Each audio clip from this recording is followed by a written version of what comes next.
இன்னைக்கு இதே பாத்தீங்கன்னா கேரளால அமைப்பு பொதுச்செயலாளர் இல்ல, கர்நாடகால அமைப்பு பொதுச்செயலாளர் இல்ல. கேசவநாயம் அவர்களை பொறுத்தவரை அவர் பிரச்சாரக், அவங்க வேலையை முடிச்சுட்டு அவங்க கிளம்பிட்டாங்க, அவ்வளவுதான். அவர் அரசியல்வாதி கிடையாது. எய்ம்ஸை பொறுத்த வரைக்கும் பணிகள் நடக்கிறத நீங்க எல்லாம் பாக்குறீங்க.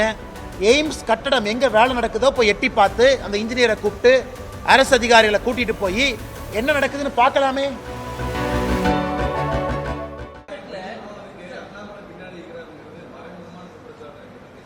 ஆனால் கேசவநாயம் அவர்களை பொறுத்தவரை பாரதிய ஜனதா கட்சியில் நீண்ட காலமாக சிறப்பாக பணி செய்த நம்முடைய அமைப்பு பொதுச்செயலாளர் அவர்கள்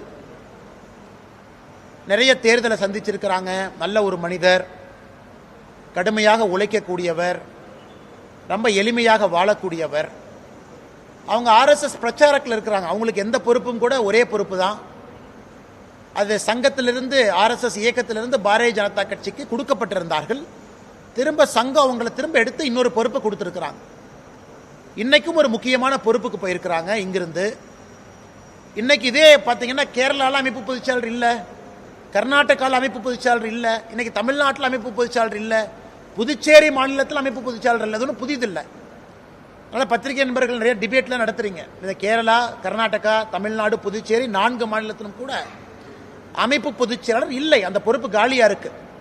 ஏன்னா சங்கத்துக்கு அந்த பிரச்சாரக்கு அவங்க திரும்ப போன பிறகு அதற்கு என்ன சங்கத்திலிருந்து இன்னும் புதியவங்க கொடுக்கல. காரணம், இந்த ஆண்டும் கூட சங்கத்துக்கும் திறமையானவங்க தேவைப்படுறாங்க. அது சங்கம் தான் உங்கள்கிட்ட சொல்லணும்.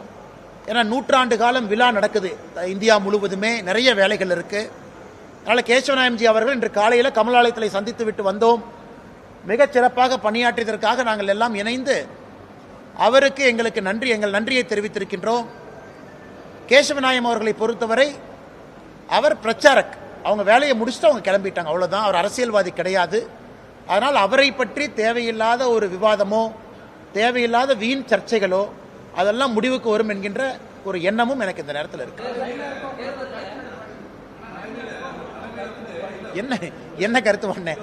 அமெரிக்காட்ட போய் ஒப்பந்தமானே பண்றோம் இல்ல, கருத்து வேற வருது. அவங்க வேலையை அவர் செய்யறாரு, என் வேலையை நான் செய்யறேன்.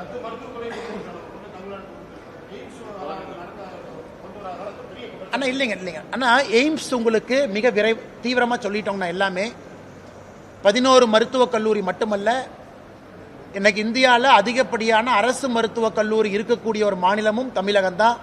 அது எல்லாத்துக்கும் தெரியும். ஒரே நேரத்தில் எந்த மாநிலத்துக்கும் ஒரே ஷாட்டில் 11 கொடுக்கல, அதுவும் தமிழ்நாடு தான். எய்ம்ஸை பொறுத்த வரைக்கும் பணிகள் நடக்கிறத நீங்கள் எல்லாம் பார்க்குறீங்க, நடந்துகிட்டு இருக்கு. முழு பயன்பாட்டிற்கு விரைவில் வர இருக்கு, அதுவும் உங்களுக்கு பார்த்துக்கிட்டு இருக்கீங்க. ஆனா முதலமைச்சர் மு.க. ஸ்டாலின் அவர்கள் நம்முடைய மாநிலத்திற்கு இத்தனை ஆயிரம் கோடி செலவு செய்து எய்ம்ஸ் கொடுக்கறாங்க, அதை போய் பார்க்கலாம் அப்படின்னு போய் பார்த்தாரா? இதனை மதுரை மு.க. ஸ்டாலின் அவர் கீழே இல்லையா? மதுரை தனி ஜோனா? தமிழ்நாட்டில் முதலமைச்சர் கீழே மதுரை வராதா? எத்தனை முறை மதுரைக்கு போறாரு? ஒரு முறையாவது முதலமைச்சர் அவர்கள் எய்ம்ஸ் கட்டடம் எங்க வேலை நடக்குதோ போய் எட்டி பார்த்து அந்த இன்ஜினியரை கூப்பிட்டு அரசு அதிகாரிகளை கூட்டிட்டு போய் என்ன நடக்குதுன்னு பார்க்கலாமே.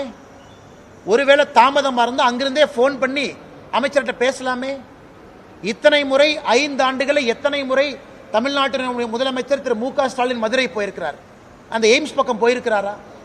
அதனால முதலமைச்சர் மு.க. ஸ்டாலின் அவர்களை பொறுத்தவரை எய்ம்ஸ் வரக்கூடாது என்பதற்காக 4 ஆண்டு காலமா வேலை பார்த்தார். எய்ம்ஸ் பகுதிக்குள்ள இருக்கக்கூடிய மரத்தை கட் பண்றதுக்கான லைசன்ஸே கொடுக்கல. அவங்க மரத்தை கட் பண்றதுக்கு 1.5 வருஷம், லேண்டை எடுப்பதற்கு டிலே, ஒன்றொன்றும் கூட மாநில அரசு எவ்வளவு டிலே பண்ண முடியுமோ, எவ்வளவு மோசமாக காலம் தாழ்த்த முடியுமோ அங்க இருக்கக்கூடிய பஞ்சாயத்து ஆரம்பித்து எல்லா தமிழ்நாட்டு அரசனுடைய துறைகளை வைத்து அவ்வளவு வேலை செஞ்சு பார்த்தாங்க. அதையெல்லாம் தாண்டி இன்னைக்கு எய்ம்ஸ் நிக்குது. அதனால எங்களுக்கு வேண்டாம், அது வரலின்னு சொல்றது எழுதுங்கண்ணா. ஆனா மாநில அரசனுடைய 0% கோஆபரேஷனோடு எந்த ஒத்துழைப்பும் கொடுக்காம இன்னைக்கு பாரதிய ஜனதா கட்சி அரசு, மத்திய அரசு நம்முடைய கையில மாநிலத்தில் பவர்ஸ் இல்ல, அரசாங்கம் நம்முடைய கிடையாது, 4.5 ஆண்டுகளாக நாம் இல்ல, அதையும் தாண்டி இந்த அளவு கொண்டு வந்திருக்கோம். அதனால குற்றம் சாட்டக்கூடிய முதலமைச்சர் எய்ம்ஸை பார்வையிட்டு குற்றம் சாட்டினா நாங்கள் ஏத்துக்கிறோம். எய்ம்ஸ் பக்கமே போகாதவர் வெறும்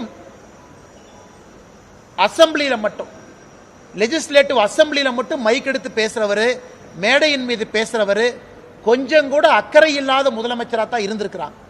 அதனால எய்ம்ஸ் மிக மிக விரைவில் மக்கள் பயன்பாட்டுக்கு வர இருக்கிறது, அதில் எந்த மாற்று கருத்தும் இல்லை.